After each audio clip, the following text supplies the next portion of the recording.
Hello everyone, welcome to my YouTube channel. My name is Lakshmi Rani. आज हम लोग दरोगा होमवर्क सीरीज़ का डे 27 करने जा रहे हैं। तो चलिए आज का वीडियो हम स्टार्ट करते हैं। पहले हम लूसेंट में आज हिस्ट्री में हम लोगों ने 1905 से 1947 तक क्या हुआ, कैसे हुआ, वो हम देख चुके हैं। जो जो इम्पोर्टेंट पॉइंट है मैं आशा करती हूँ कि आप लोगों ने उसे याद कर लिया होगा। अब हम आ रहे हैं, आज आप करेंगे होमवर्क में भारतीय धार्मिक, सामाजिक एवं राष्ट्रीय आंदोलन, महत्वपूर्ण संगठन एवं संस्थाएं। जैसे इसमें है कि आत्मीय सभा के संस्थापक कौन थे? राजा राम मोहन राय। इसकी स्थापना कब हुई? तो 1815 में। वेद समाज के संस्थापक कौन थे? देव समाज के संस्थापक कौन थे? मुस्लिम लीग के संस्थापक कौन थे? कब स्थापना हुआ? ये आज आप देखेंगे। इसमें बहुत इम्पोर्टेंट दिया गया हुआ है जो एग्ज़ाम में पूछता ही है, तो इसे अच्छे से आप याद कर लेंगे। ठीक है, पेज नंबर है 51 एंड 52। अब हम आते हैं ज्योग्राफी पे। ज्योग्राफी में हम लोग महाद्वीप कर रहे थे। हम लोगों ने सारे महाद्वीप को कंप्लीट कर लिया है। आज हम करने जा रहे हैं अब लास्ट महाद्वीप, वो है ऑस्ट्रेलिया। ये 7वां महाद्वीप है। महाद्वीपों को 7 भाग में बांटा गया है: एशिया, अफ्रीका, उत्तरी अमेरिका, यूरोप, अंटार्कटिका, दक्षिणी अमेरिका और ऑस्ट्रेलिया। तो आज हम ऑस्ट्रेलिया करेंगे। ये सबसे छोटा महाद्वीप होता है और दक्षिणी गोलार्ध में स्थित है। ठीक है, इसे हम द्वीपीय महाद्वीप भी कहते हैं। इस महाद्वीप में 22 देश होते हैं, 22 देश हैं। ठीक है, ऑस्ट्रेलिया महाद्वीप को the land of golden please और या लैंड ऑफ कंगारू एवं पलाशी भूमि का देश भी कहा जाता है। इसे आप हाईलाइट कर लेंगे, क्वेश्चन एग्जाम में पूछने की संभावना अधिक है। इसके साथ ही आज आप करेंगे जल मंडल। संपूर्ण पृथ्वी का 3/4 भाग जल मंडल का विस्तार है, मतलब 71%। उत्तरी गोलार्ध का 60.7% और दक्षिणी गोलार्ध का 80.9% भाग महासागरों से ढका है। जल मंडल में आप कुछ महत्वपूर्ण गर्त याद कर लेंगे, जैसे मरियाना गर्त कहाँ स्थित है, किस महासागर में? तो प्रशांत महासागर में। अगर आप प्रैक्टिस शीट बना रहे होंगे तो वहाँ आपको ये क्वेश्चन देखने को मिल गया होगा कि मरियाना गर्त किस महासागर में है। ठीक है, ये भी इम्पॉर्टेंट है, इसे भी आप अच्छे से याद कर लेंगे। इसमें आप समुद्र, खाड़ी, इन सभी चीज़ों को समझेंगे। और विश्व के 10 सबसे बड़ी तटीय सीमा वाले देश कौन कौन से हैं वो देखेंगे, जिसमें आप देखेंगे कनाडा, नॉर्वे, इंडोनेशिया, रूस, Philippines, Japan, Australia, USA, Antarctica, New Zealand और चीन। ठीक है, इसके बाद हम ये आपको करना है पेज नंबर 81 एंड 82। जल मंडल हम सेकेंड डे भी करेंगे क्योंकि ये टॉपिक थोड़ा लंबा है, तो जल मंडल और वायुमंडल हम नेक्स्ट डे करेंगे। अब हम आते हैं पॉलिटी पे। पॉलिटी में आज आप करेंगे परिसीमन आयोग, भारतीय राज व्यवस्था में वरीयता अनुक्रम और राजभाषा। उसके साथ ही आप आपात उपबंध भी करेंगे। पेज नंबर 186 एंड 187 आज आप करेंगे। अगर टाइम मिल रहा है तो आप 88 और 89 भी कर लेंगे। अगर आप आपात उपबंध को एक साथ पढ़ते हैं तो आपको ज़्यादा अच्छे से समझ में आएगा। ठीक है, अब राजभाषा में आप किस अनुच्छेद में आता है? तो 343 किस भाग में आता है वो देख लेंगे। और संघ की राजभाषा कौन सी है, लिपि कौन सी है, ये देख लेंगे।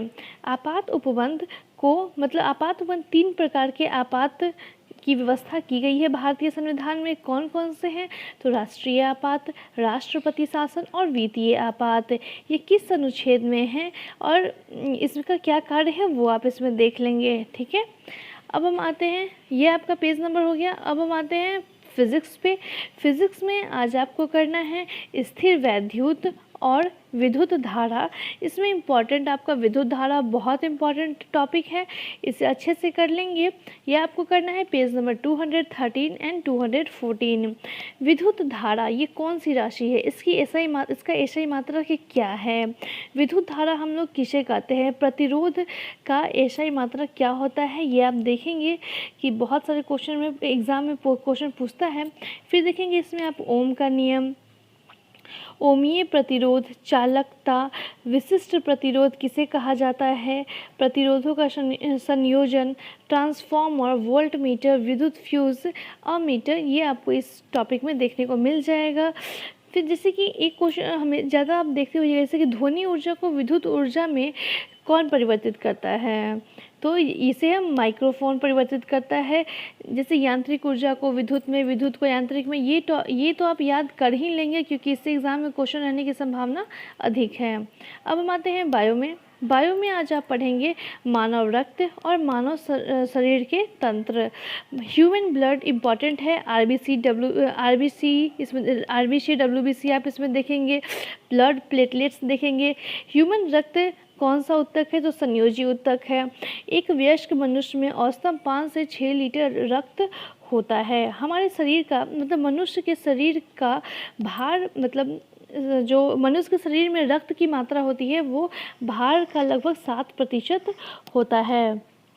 रक्त को 2 प्रकार के पदार्थ में पाए जाते हैं। रक्त में 2 प्रकार के पदार्थ पाए जाते हैं। कौन कौन से? तो प्लाज्मा और रुधिराणु। ठीक है।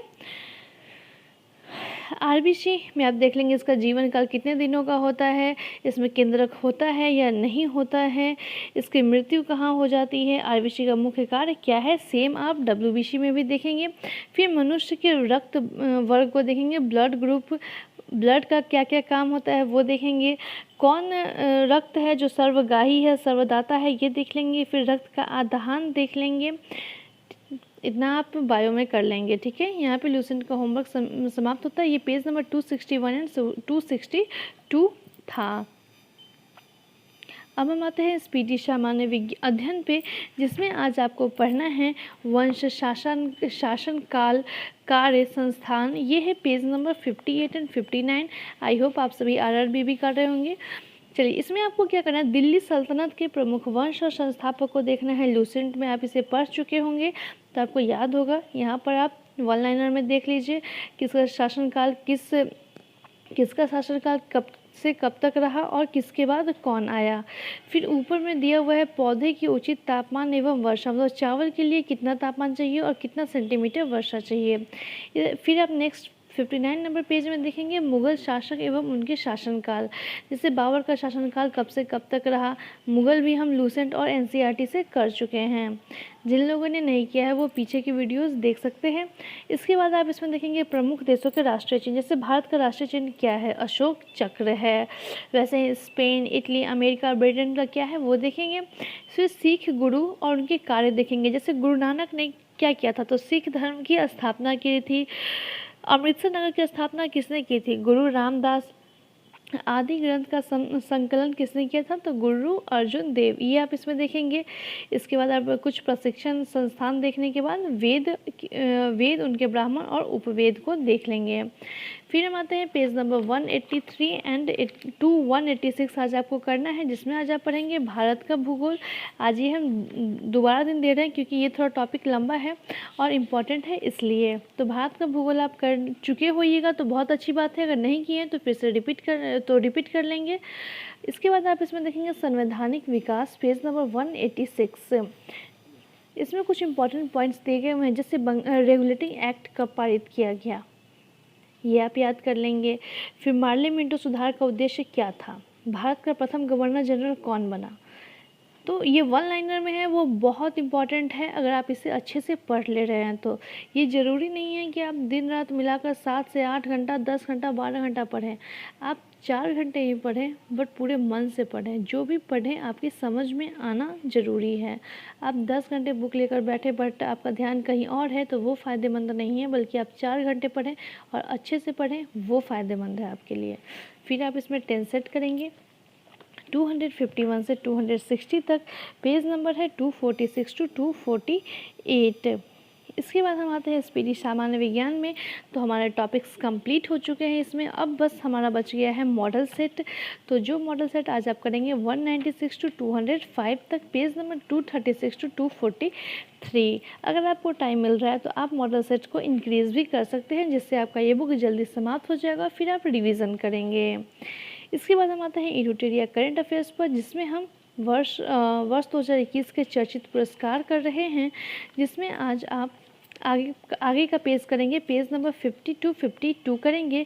इसमें पर्यावरण और ऊर्जा से रिलेटेड है। विज्ञान, प्रौद्योगिकी, पत्रकारिता के संबंधित पुरस्कार किसे दिया गया है।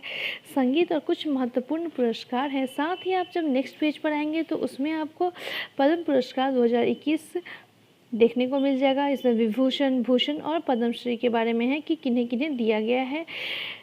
पहली बार 1954 में प्रदान किया गया था पद्म पुरस्कार। 2021 में कुल 119 लोगों को ये दिया गया है कि और इसकी घोषणा की गई थी गणतंत्र दिवस पर, ठीक है, जिनमें 29 महिलाएं शामिल थी, 10 विदेशी तथा 16 मरणोपरांत व्यक्ति को और एक ट्रांसजेंडर व्यक्ति को शामिल किया गया था।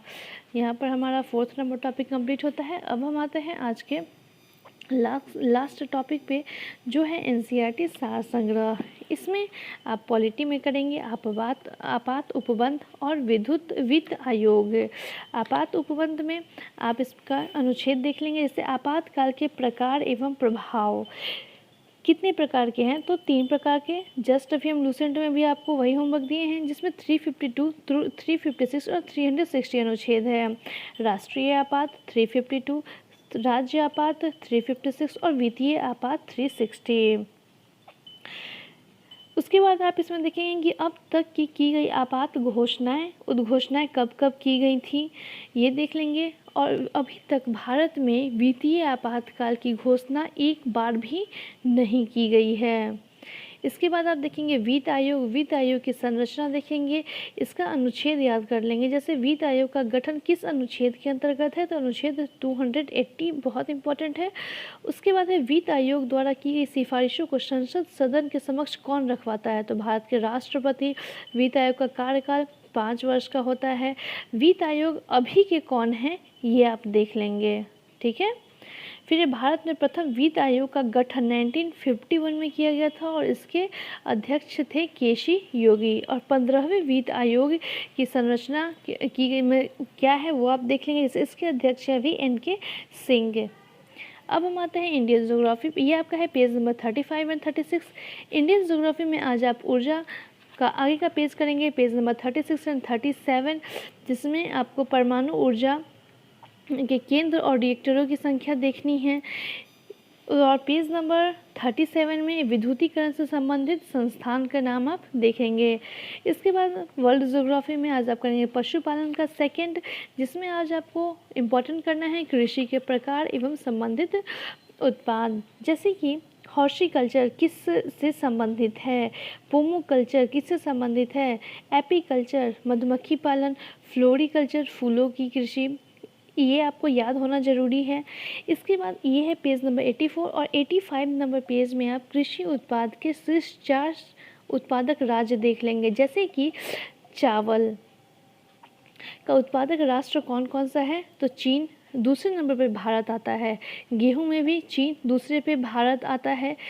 अब भारत किस किस स्थान में कहाँ किस किस कृषि में आगे है वो आप देख लें, तो सबसे आगे है भारत दलहन में, उसके बाद भारत आगे है जूट की खेती में, जूट में, फिर आता है भारत केला, मतलब आप याद करें दलहन, जूट, सेब नहीं, जूट, उसके बाद है केला, केला के बाद है मसाले में भारत सबसे आगे है, दूध भैंस का इसमें आगे है। और इतना आप याद कर लें लाइन बाय लाइन तो आपको याद हो जाएगा। ये इस पेज में जो दिया गया है वो 2014 के अनुसार है, वहाँ का स्रोत है 14 और 18। फिर आता है विश्व के पशुपालन में प्रमुख क्षेत्र कौन कौन से हैं, मछली आयातक और निर्यातक शीर्ष 4 राष्ट्र कौन कौन से हैं वो इसमें दे रखे हैं। इसके बाद हम आते हैं, हमारा साइंस कंप्लीट हो चुका है। हिस्ट्री में मिडाइवल हिस्ट्री अब कंप्लीट ही होने वाला है। तो मिडाइवल हिस्ट्री में आज आप पढ़ेंगे मुगल कालीन स्थापत्य, संगीत, चित्रकला एवं साहित्य, जैसे राज कपूर, मुल्ला गजाली मशदरी किसके शासक में था, किसके शासनकाल में था, तो अकबर के शासनकाल में था। हुमायूं का मकबरा कहाँ है, किसने बनवाया, अकबरी महल कहाँ है, किसने बनवाया, दीवान आम, दीवान खास, पंच महल, जामा मस्जिद, ये सब इम्पॉर्टेंट है, इसे आप याद कर लेंगे। फिर आप मुगल कालीन साहित्य, जैसे कि रामायण को फारसी भाषा में किसने लिखा था, तो बदायूनी ने लिखा था। अथर्ववेद को सर हिंदी ने, पंचतंत्र को फारसी में मौलाना शाह मोहम्मद शाहबादी ने लिखा था। बाबरनामा को किसने लिखा था, फारसी में चेंज करके जो भाषाओं को लिखा गया है, जैसे रामायण को फारसी में लिखा गया, भगवद गीता को फारसी में लिखा गया, तो किसने लिखा है ये आप याद कर लेंगे। यह है आपका पेज नंबर 46 एंड 47। इसके बाद हम आते हैं मॉडर्न हिस्ट्री पे। मॉडर्न हिस्ट्री में आज आप करेंगे बंगाल विभाजन एवं स्वदेशी आंदोलन। लूसेंट में आप इसे पढ़ चुके हैं। यहाँ पे आप वन लाइनर में देख लेंगे तो आपको बहुत हेल्प मिलने वाली है और प्रैक्टिस सेट में बहुत अधिक फ़ायदा मिलने वाला है।